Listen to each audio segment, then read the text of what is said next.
শুরু থেকেই ছাত্রদল নির্বাচনের আচরণবিধি ভঙ্গ করছে। কয়েক জায়গায় আমরা খবর পেলাম যে ছাত্রদলের ভিপি পদপ্রার্থী আবিদ ভাই তিনি নির্বাচনের আচরণবিধি ভঙ্গ করেই কেন্দ্রে প্রবেশ করছেন। পাশাপাশি কেন্দ্রের সামনে যেখানে 100 মিটারের মধ্যে কোনো রকমের প্রচারণা চালানো নিষিদ্ধ, সেখানে আমরা দেখলাম যে ঠিক নির্বাচনের গেটের মুখগুলোতেই প্রভাবশালী দলগুলো তাদের ব্যালট নাম্বার দিচ্ছেন, ভোটারদেরকে প্রভাবিত করার চেষ্টা করছেন। আমি মনে করি প্রশাসনের উচিত ছিল আরও শক্তভাবে এটা দমন করা। পাশাপাশি কয়েকটি কেন্দ্রে আমরা খবর পেলাম যে ভোটের যেই ভোট দানকৃত ব্যালট সেটা প্রদান করা হচ্ছে। দ্য ডেইলি ক্যাম্পাসে আমরা এই নিউজটা পেয়েছি। এর বিরুদ্ধে প্রশাসনকে অনতিবিলম্বে অ্যাকশন গ্রহণ করতে হবে এবং আগামীতে বা এই ভোট শেষ হওয়া পর্যন্ত যেন কোনো রকমের ম্যানিপুলেটেড বা ইঞ্জিনিয়ারিং করা না হয় এই বিষয়টি নিশ্চিত করতে হবে। দেশের দলগুলো যাদের লেজুরবিরোধী দলগুলো তারা কিন্তু পাশে তাদের তফসিল ঘোষণার পর থেকে আচরণবিধি ভঙ্গ করে আসছে।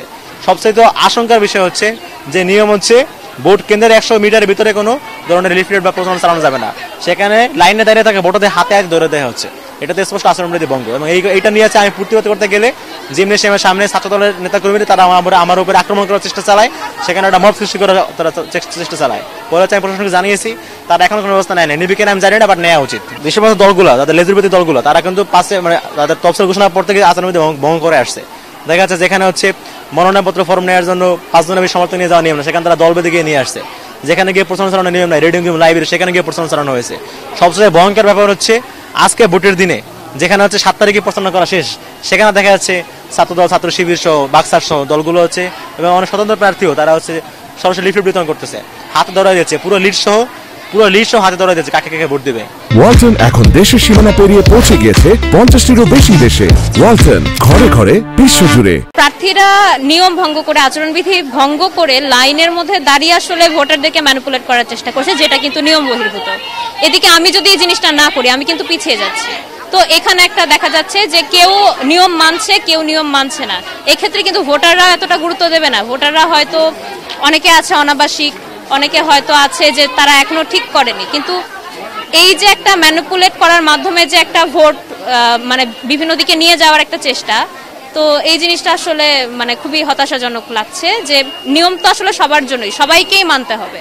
তো এই নিয়ম মানার আসলে তাগিদটা আসলে সব প্রার্থীর মধ্যে আমি দেখছি না।